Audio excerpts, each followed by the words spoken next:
Hi, I'm Annie. Today I want to talk about habits and relationship to self. If you'd like to schedule a one-on-one chat with me to clarify your goals and come up with some strategies to achieve them, you can find my contact information in the description. So for me, habits are really tied to my relationship with myself. I feel like it's critical to follow through on the goals that I set for myself because when I do that, my relationship with myself improves and I know that I can trust myself to follow through on all kinds of things. I know I can trust myself to show up for myself, to do good things, to attempt big goals, to keep my word to myself. If I were to abandon my own goals over and over again and that became a habit, if I had a habit of flaking on my own goals, it would erode my trust in myself. And then flaking on goals becomes the new habit. Like if I let myself get out of doing what I say I'm going to do one too many times, it just becomes easier and easier to not follow through. So I'm very careful about the goals that I set and really consider carefully whether or not I have the energy and time to actually show up and follow through. And it's really tied to my identity. If I set goals and I don't show up to follow through, it kind of harms my self-perception. I don't feel good about myself when I don't do what I say I'm gonna do. But when I show up and I crush the goal, that makes me feel really fucking good. When I accomplish one goal,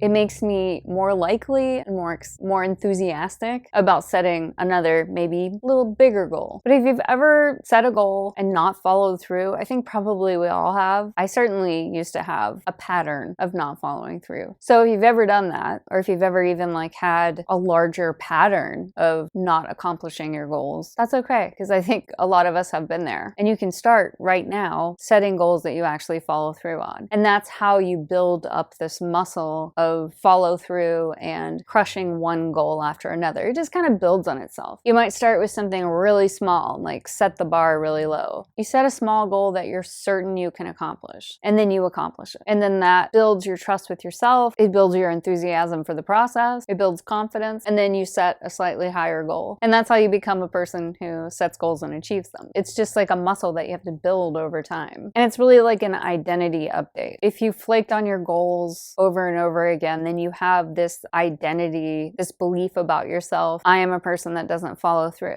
Whereas if you do follow through, then that becomes your new updated identity. I am a person who follows through. And I feel like self-perception and core identity updates are really important for achieving goals. So when you're goal setting, think about what it really means to your own integrity and your own identity. And if you happen to set a goal and have some days where you're flaky or you get out of the habit and maybe you skip a few days, you don't follow through, it's not the end of the world. Don't beat yourself up. You can just start again. And if you start and stop a few times and you're just aware of that pattern, then it's likely you'll get sick of that and you'll just finally decide to follow through and get the job done.